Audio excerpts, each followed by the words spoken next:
안녕하세요. 정금TV의 박순배 변호사입니다. 대여금 반환 사건에 있어서 돈을 갚지 않는 채무자를 상대로 경매를 신청하는 일이 있습니다. 그런데 이미 내가 돈을 갚았음에도 불구하고 채권자가 경매를 신청하였을 때 이를 해결하고자 저희 사무실에 문의를 주시는 분들이 아주 많습니다. 이렇게 억울하게 경매를 당하신 분들에게 해결 방법은 무엇일까요? 예시 사례를 들어 설명을 이어가겠습니다. 식당을 운영하는 A씨는 최근 코로나19로 인해 매출이 급감해 상가 월세만 겨우 내고 있었는데요. 더 이상의 대출이 어려워 고향 선배인 B씨에게 1,000만 원을 빌리게 되었습니다. 규제가 조금씩 풀리면서 다행히 매출이 전보다는 회복이 되었지만 그간 여기저기 빌린 돈이 있었기에 B씨에게는 돈을 갚지 못하고 있었습니다. A씨가 변제일을 수차례 미루자 결국 B씨는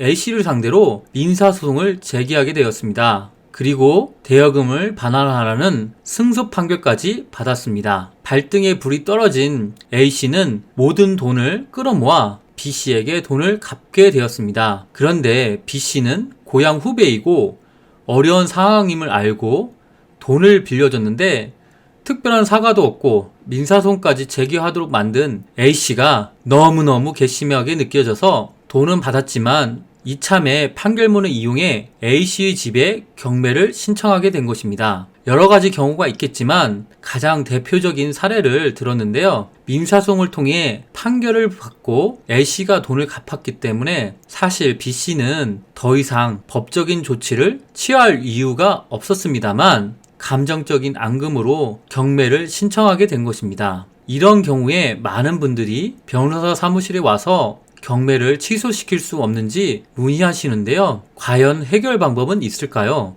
이런 경우에는 실무상 청구 이의소와 강제집행 정지 신청을 하여 해결을 합니다. 청구 이의소는 판결이 내려진 때와 현재의 실체법적 관계가 일치하지 않으니 그 판결로 강제집행을 할 수 없게 해달라는 내용입니다. 즉 돈을 갚지 않아 돈을 갚으라는 법원의 판결이 있긴 하지만 이후 돈을 갚았기 때문에 모든 채무관계가 정리되었으니 판결을 통한 강제집행의 효력을 막는 것입니다. 그런데 청구 이의소가 제기되었다고 해서 강제집행이 바로 정지되는 효과는 없습니다. 그렇기 때문에 청구 이의소를 제기함과 동시에 바로 이것, 즉 강제집행 정지 신청을 함께 하셔야 합니다. 강제집행 정지 결정문을 받아 경매법원에 보내면 강제집행이 정지되고 이후 청구 이의소의 판결을 통해 채무자의 추가적인 강제집행도 막을 수 있게 되는 것입니다. 만약 늦어진 변제로 인해 감정이 상했으면 도의적인 책임을 갖고 지연 이자의 지급이나 진심 어린 사과를 할 필요는 있겠습니다만 채권자의 감정적인 조치로 인해 피해를 보는 사례는 없어야겠습니다. 이번 영상이 도움이 되셨다면 좋아요, 구독, 알림 설정 꼭꼭 부탁드립니다.